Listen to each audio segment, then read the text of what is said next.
How are you today? I'm so excited to read chapter 3 for you. This is Ozma of Oz, and we're reading the third chapter of that book today. It's called Letters in the Sand. But first, I'd like you to meet some members of my household. And I thought of them as I was reading chapter 2 yesterday. These are my chickens. I have 5 of them. They're barred rocks, and they're really happy right now because I just gave them a treat. And they're also really happy because our weather's been nice. So when I think of Belina in the story we're reading, this is kind of what I think about. And also, we get these. Now let's find out what happens in our story in chapter 3 today.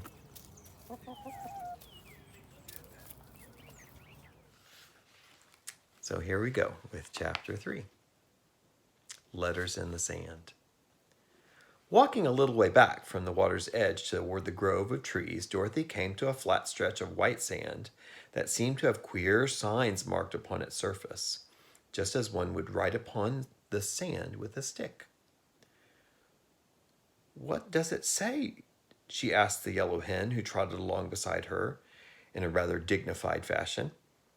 "How should I know?" returned the hen. "I cannot read." "Oh, can't you?" "Certainly not. I've never been to school, you know." "Well, I have," admitted Dorothy, "but the letters are big and far apart, and it's hard to spell out the words." But she looked at each letter carefully and finally discovered that these words were written in the sand. "Beware the Wheelers." "That's rather strange," declared the hen when Dorothy had read aloud the words. "What do you suppose wheelers are?" "Folks that wheel, I guess. They must have wheelbarrows or baby cabs or hand carts," said Dorothy. "Perhaps they're automobiles," suggested the yellow hen. "There is no need to beware of baby cabs and wheelbarrows, but automobiles are dangerous things. Several of my friends have been run over by them." "It can't be automobiles," replied the girl, "for this is a new wild country without even trolley cars or telephones. The people here haven't been discovered yet, I'm sure. That is, if there are any people. So I don't believe there can be automobiles, Belina." "Perhaps not," admitted the yellow hen. "Where are you going now?" "Over to those trees to see if I can find some fruit or nuts," answered Dorothy. She tramped across the sand, skirting the foot of one of the little rocky hills that stood near, and soon reached the edge of the forest. At first, she was greatly disappointed, because the nearer trees were all punita or cottonwood or eucalyptus, and bore no fruits or nuts at all. But by and by, when she was almost in despair, the little girl came upon 2 trees that promised to furnish her with plenty of food. One was quite full of square paper boxes, which grew in clusters on all the limbs, and upon the biggest and ripest box, the words "Lunch" could be read in neat raised letters. This tree seemed to bear all the year round, for there were lunchbox blossoms on some of the branches, and on others tiny little lunchboxes that were as yet quite green, and evidently not fit to eat until they had grown bigger. The leaves of this tree were all paper napkins, and it presented a very pleasing appearance to the hungry little girl.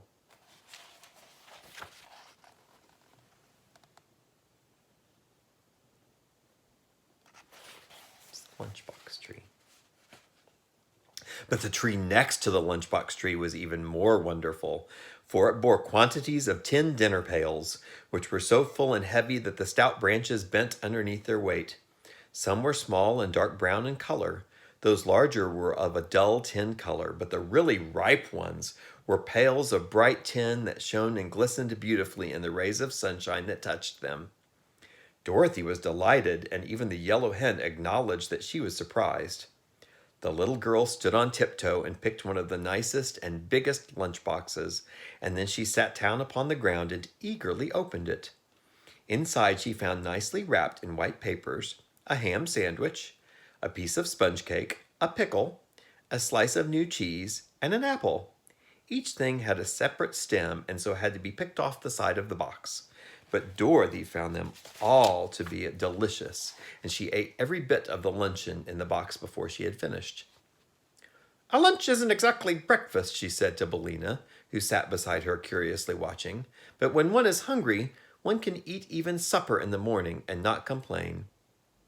"I hope your lunchbox was perfectly ripe," observed the yellow hen in an anxious tone. "So much sickness caused by eating green things."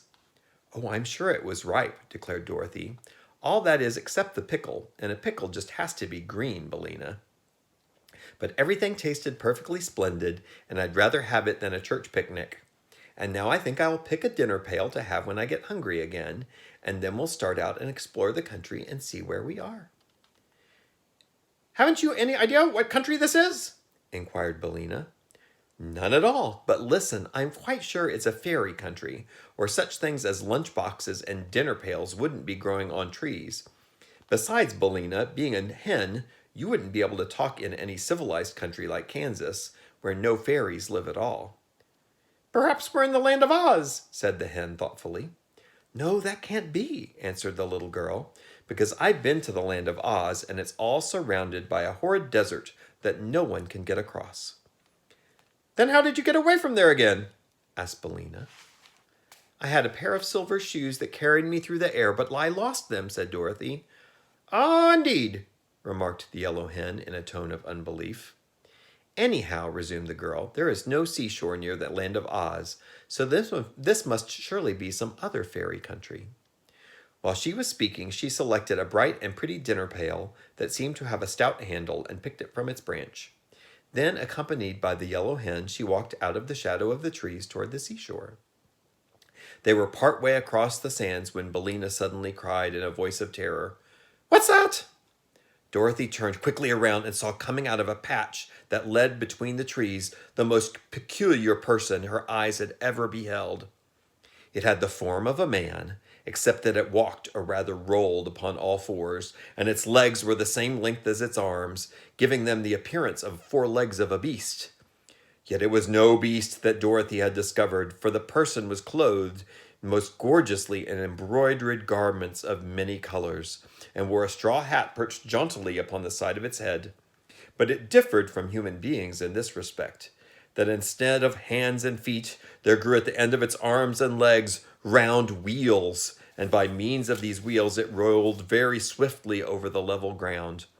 Afterward, Dorothy found that these odd wheels were of some hard substance that our fingernails and toenails are composed of, and she learned that creatures of this strange race were born in this queer fashion. But when our little girl first caught sight of the first individual of a race that was destined to cause her a lot of trouble, she had an idea that the brilliantly clothed person was on roller skates, which were attached to his hands as well as to his feet. "Run!" screamed the yellow hen, fluttering away in great fright. "It's a Wheeler!" "A Wheeler!" exclaimed Dorothy. "What can that be?" "Don't you remember the warning in the sand? Beware the Wheelers! Run, I tell you, run!" So Dorothy ran, and the Wheeler gave a sharp, wild cry and gave after her in full chase. That's a Wheeler chasing Dorothy.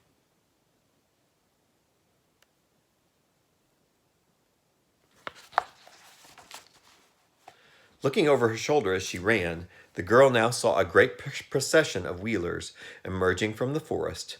Dozens and dozens of them, all clad in splendid, tight-fitting garments, and all rolling swiftly toward her and uttering their wild, strange cries.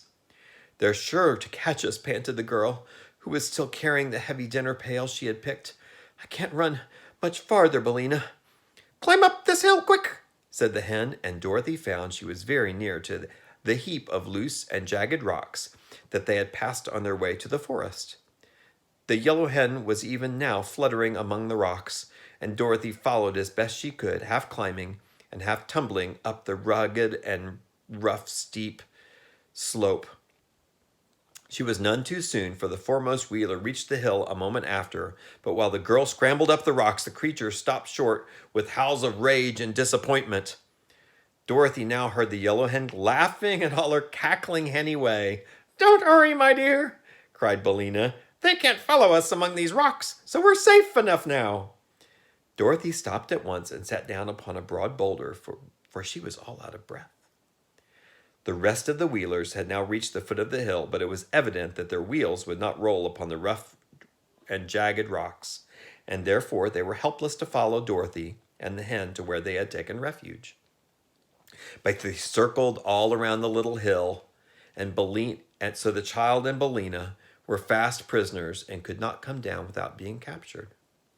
Then the creatures shook their front wheels at Dorothy in a threatening manner, and it seemed they were able to speak as well as to make their dreadful outcries, for several of them shouted, "We'll get you in time, never fear, and when we do get you, we'll tear you to little bits." "Why are you so cruel to me?" asked Dorothy. "I'm a stranger in your country and have done you no harm." "No harm!" cried the one who seemed to be their leader. "Did you not pick our lunch boxes and dinner pails? Have you not a stolen dinner pail still in your hand?" "I only picked one of each," she answered. "I was hungry. I didn't know the trees were yours." "That is no excuse," retorted the leader, who was clothed in a most gorgeous suit. "It is a law here that whoever picks a dinner pail without our permission must die immediately." "Don't you believe him," said Billina. "I'm sure the trees do not belong to these awful creatures. They are fit for any mischief, and it's my opinion they would try to kill us just the same if you hadn't picked a dinner pail." "I think so too," agreed Dorothy. "But what shall we do now?" "Stay where we are," advised the yellow hen. "We are safe from the wheelers till we starve to death, anyhow. And before that time comes, a good many things could happen." Those things will have to happen tomorrow. And that's the end of the story. Tomorrow, we're going to meet another character. I wonder who that's going to be. I'll see you tomorrow.